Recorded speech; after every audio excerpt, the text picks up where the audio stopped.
So today we are starting with the Bhagavad-gītā 10.1. 10th chapter is the opulence of the absolute.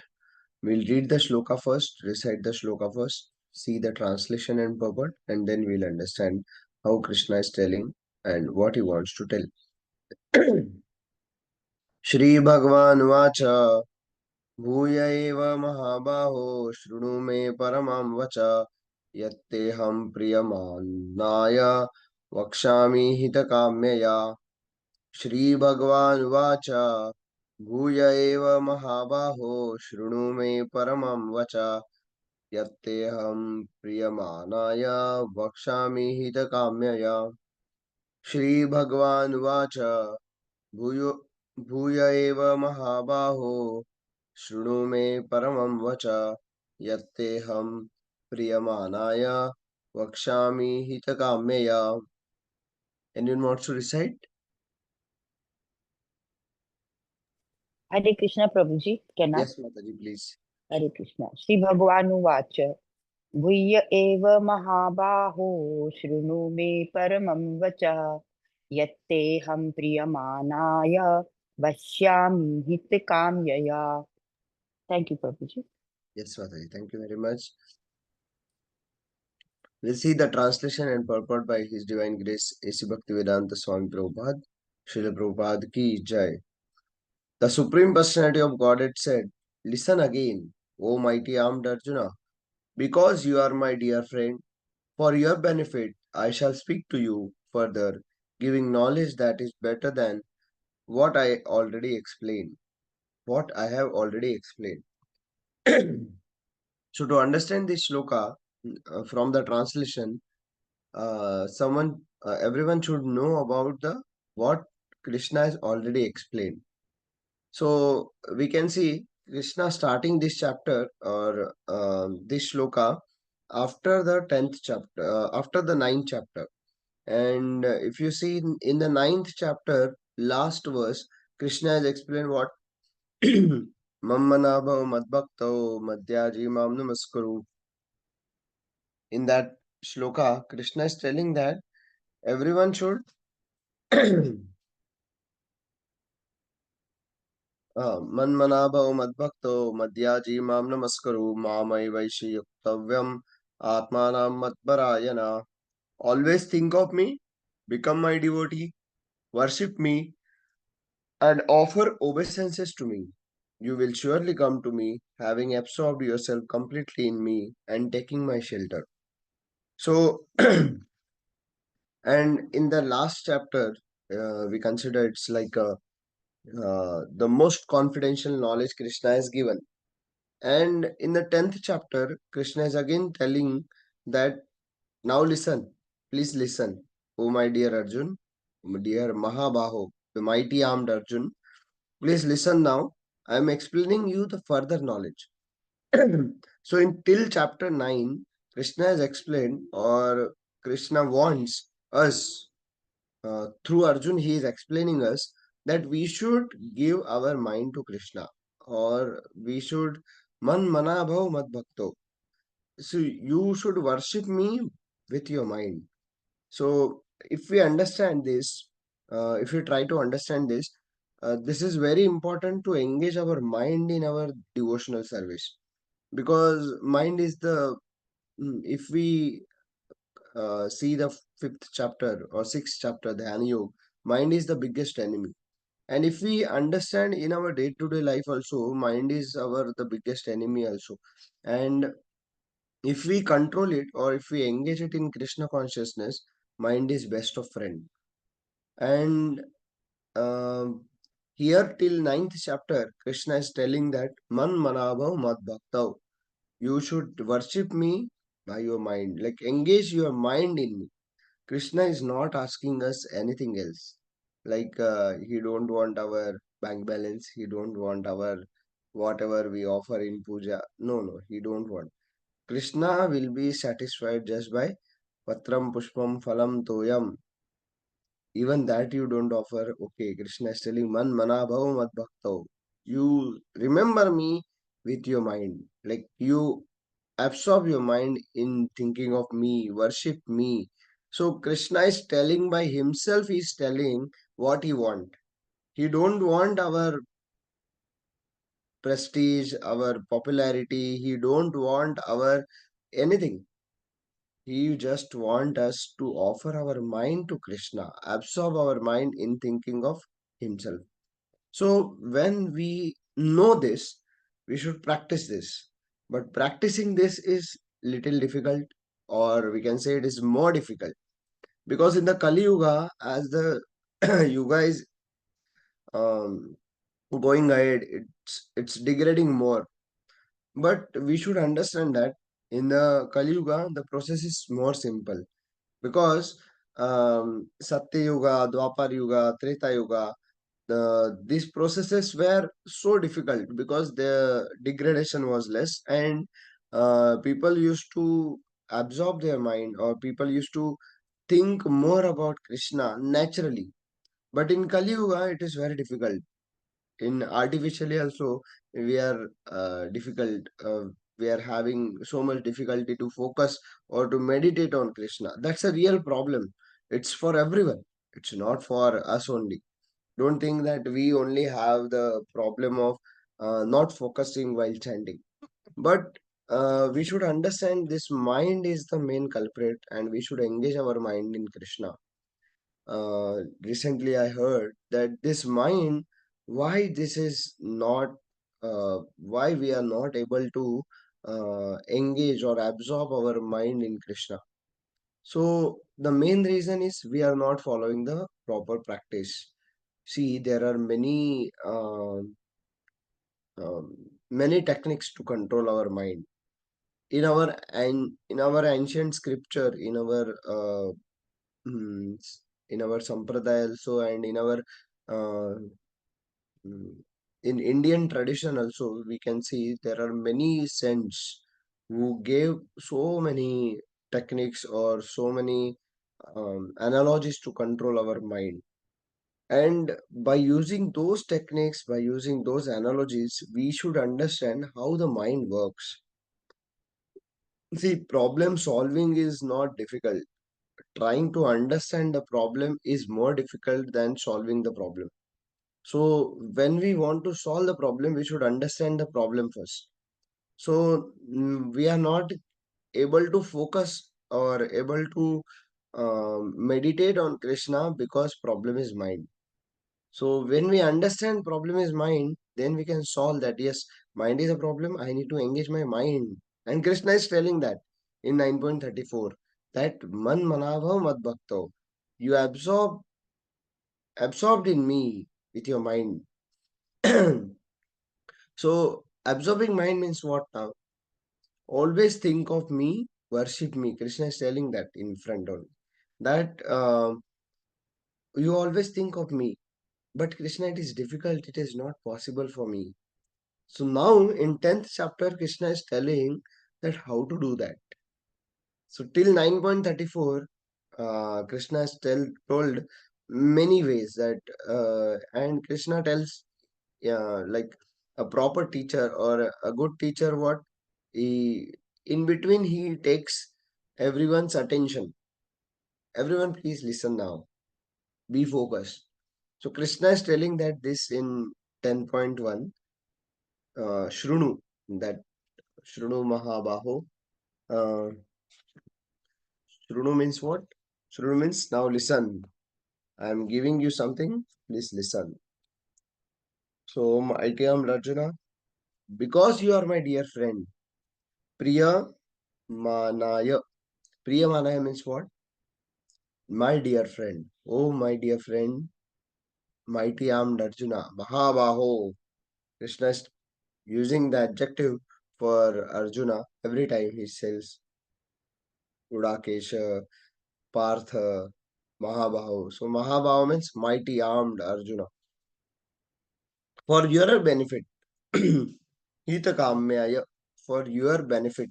Krishna is telling this all knowledge for Arjuna's benefit. And through Arjuna, it will be benefited to us.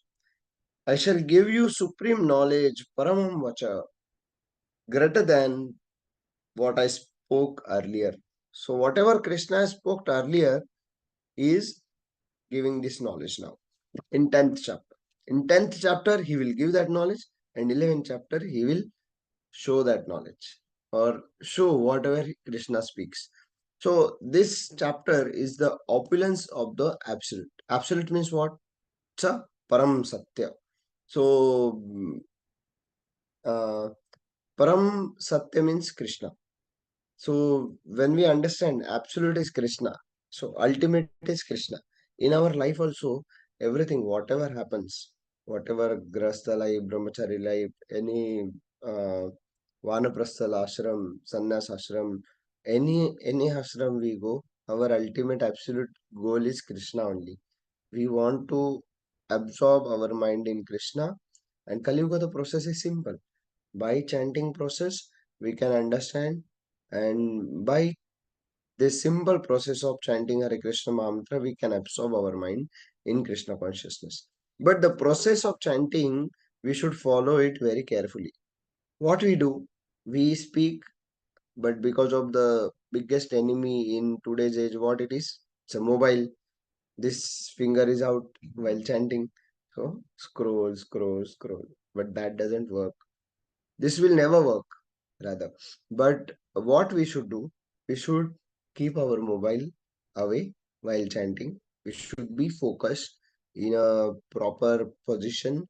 We should sit in a proper position, and that is also explained in sixth chapter, then eighth chapter, that we should be focused and we should try to be focused. How to try now? There are some techniques like pranayama and all. These also helps in improving our chanting. While because what happens, our mind is so chanchal. Krishna tells in sixth chapter that Arjuna tells that Krishna, my mind is so disturbed. I can control my wind, but it is difficult to control my mind. So Krishna, what Krishna answers there? Krishna answers that yes, I understand that mind controlling mind is difficult, but it is possible. It is not impossible. Abhyas ena tu kaunteya. So when we practice, then only it will be possible. And controlling mind need to be practiced. Now, not only moving the lips while chanting Hare Krishna will work. It will work. Never like it's not like that chanting inattentively will not work. It will work, but it will take many lifetimes. So when we want to complete our business and break this cycle of birth and death, then we have to be focused and chant with full attentiveness, full absorbance. Like what we can understand when we hear the Hare Krishna Mahamantra, it should come with that feeling. It should come with the feeling like how Gajendra has offered uh, flower to the Lord, and he remembered his last life, and he offered prayers to the Lord. With that remembrance, we should offer our prayers while chanting Hare Krishna Mahamantra. So there are many examples in Srimad Bhagavatam. So in our scriptures also, Krishna is given in very intelligently. In Bhagavad-gītā, Krishna tells how everything should be done. Like no, what should be done, and Krishna has given all the stories like through Sukdev Goswami. Sukdev Goswami is Krishna only. So means the avatar Vyasdev's son and Bhagavad avatar.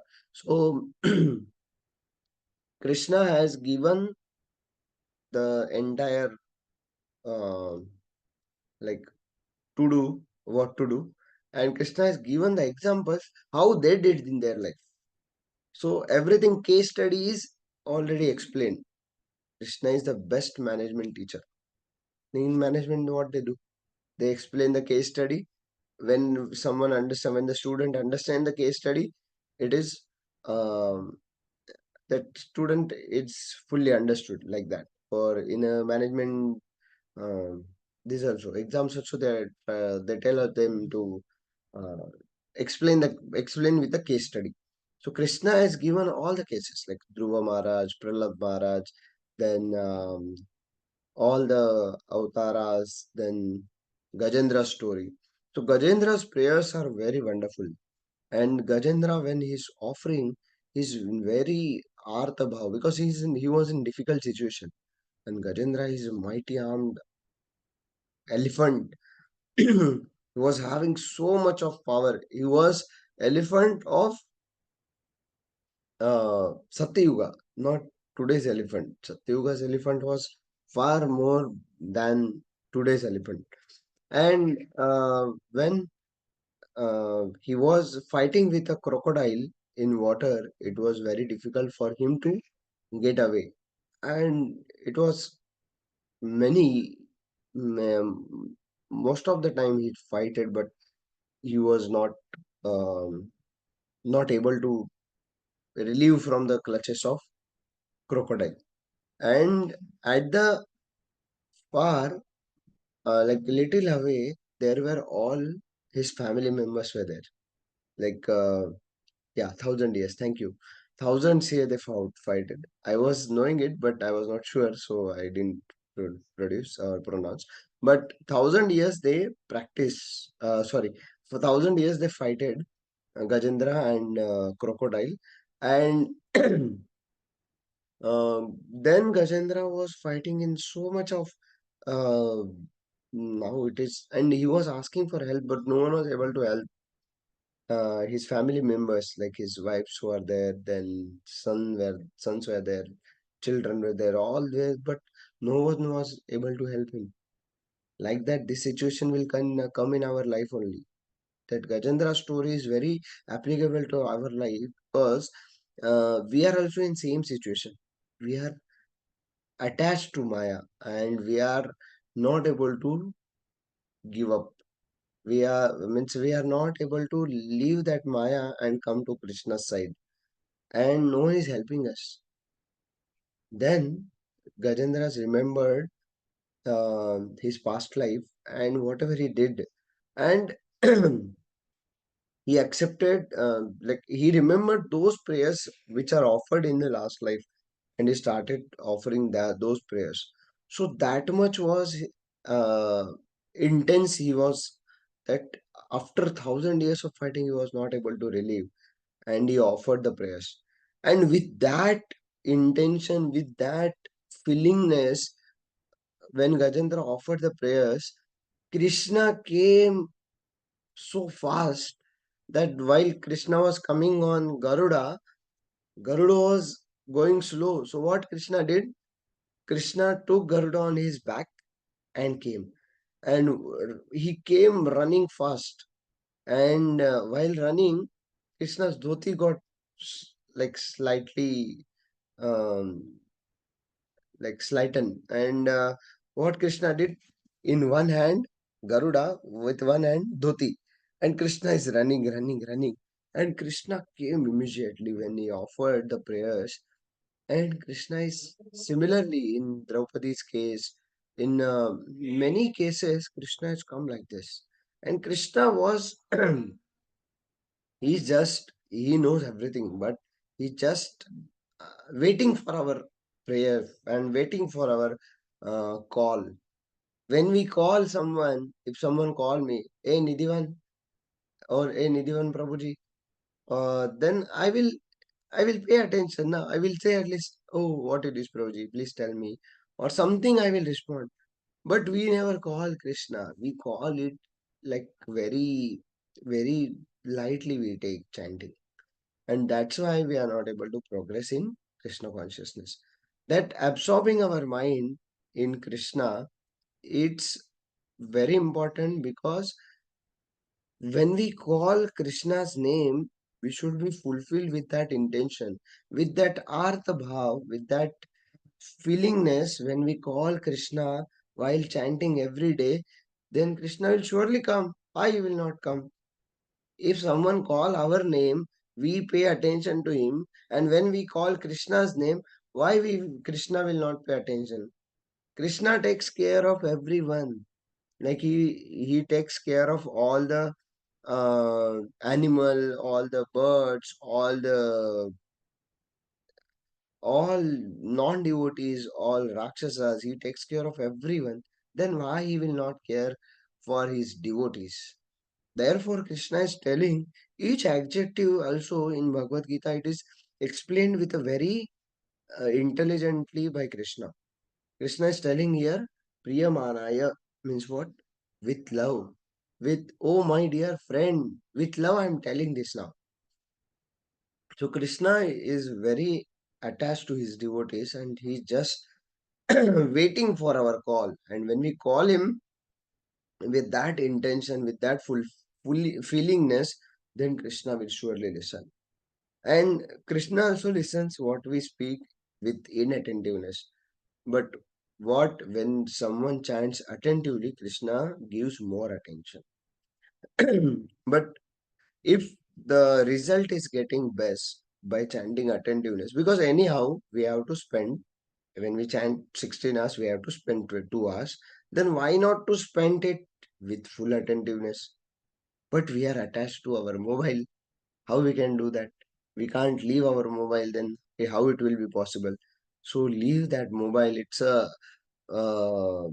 कली असुर कली युग का असुर है वो। Maya mobile is villain in our movie. So don't be attached to our mobile, attached to Krishna.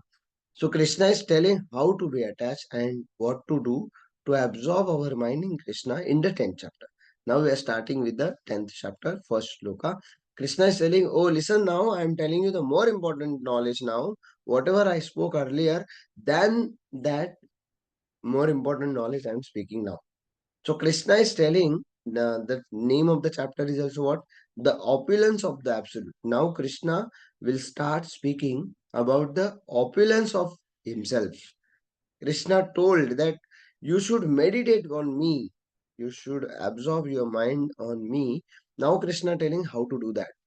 And while doing that, he tells about all his opulences, like Vibhuti.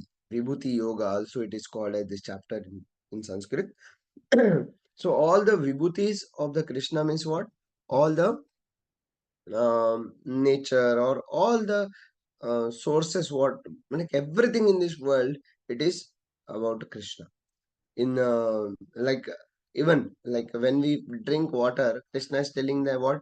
I am the taste in water. So when we drink water, if we feel that oh the taste in water is of Krishna, that's a remembrance. So simple thing. When we when we see any flowers, if we feel that, oh, if I offer this flower to Krishna, then how Krishna will look like? And with that simple remembrance or simple sorry, feeling in our mind that when we offer this flower to Krishna, Krishna will be pleased. Krishna will be look so beautiful. Rather, this flower looks beautiful on Krishna because Krishna is already beautiful. So when we do such activities with a simple heart, then Krishna pleases more. And in the Vibhuti Yoga, Krishna tells everything which is helpful for us to be in this world and to remember Krishna. It's very practical because what devotees or we generally do, we are very fanatic in not accepting the or material things. No, but Krishna is telling Vibhuti Yoga for that only. If we see the another side of the Vibhuti Yoga chapter, that Krishna tells everything. Like we will see in the next few days for the 10th chapter, that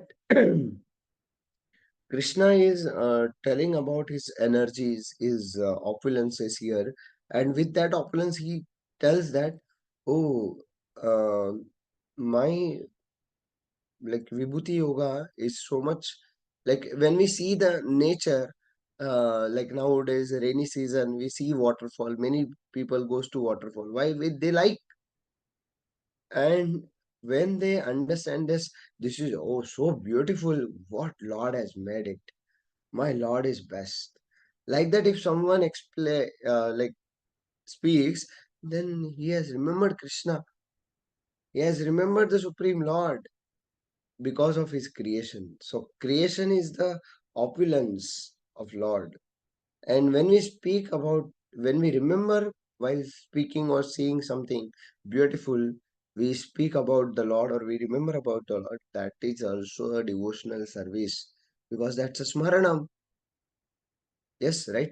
So when we, then Krishna is telling that only in the entire chapter, that Vibhuti Yoga, how the energies and the opulence of the absolute is there. So we see that from next chapter, next shlokas, and Krishna is explain, or Krishna is showing his opulence in the next chapter. So all the chapters are linked. Intelligently, Krishna spoke everything in a sequence. So in the ninth chapter, he told that give your mind to me. How to do that is explained in here in 10th chapter, what to meditate on, which topics or on what to meditate. And in 11th chapter, he shows that, oh, I am the opulence. Krishna shows his Virata Rupa. So in that Virata Rupa, when Arjuna sees that, then Krishna explains about the Bhakti Yoga in 12th chapter. कुछ तो होता है ना यार, मतलब जो teacher अभी whenever some teacher speaks, he should tell in front, in first class only teacher tells about his qualification, his, then student listen to him. Otherwise nowadays student don't listen to teachers, because they feel that our teacher is like, teaching job is the worst job, he didn't get any job anywhere, therefore he came to teaching job. But nowadays like that, but Krishna is the best teacher. He, what he does, he gives everything in a sequence. And he tells about himself so that Arjuna will understand in a, Arjuna was his friend. He was a relative also. But what happens? Familiarity breeds contempt. Na? Kadam Maharaj says always that familiarity breeds contempt. Means what? When we have so much familiarity, we don't listen to that person. Like that, therefore Krishna is saying, please listen Arjuna, I am telling you for your benefit. That's why you listen now. And Krishna is giving this, showing also in next chapter. So all this is very linked. And in Bhagavad-gītā, all these principles are explained and given just for our benefit. Like Krishna is telling to Arjuna. Through Arjuna, he is telling to us. So we should take it very seriously and try to practice. Just by listening, it will never work. When we apply this, whatever we listen, then it works. And when we see that it's, yes, it is working, then we'll practice more. So thank you very much everyone for giving your time. Hare Krishna. No, Hare Krishna Prabhuji, Dandavat Pranam. Krishna, no, Pranam Mataji. Thank you, Hare Krishna, Prabhuji. Hare Prabhuji. Krishna. Hare Krishna, Prabhuji. Thank you very much.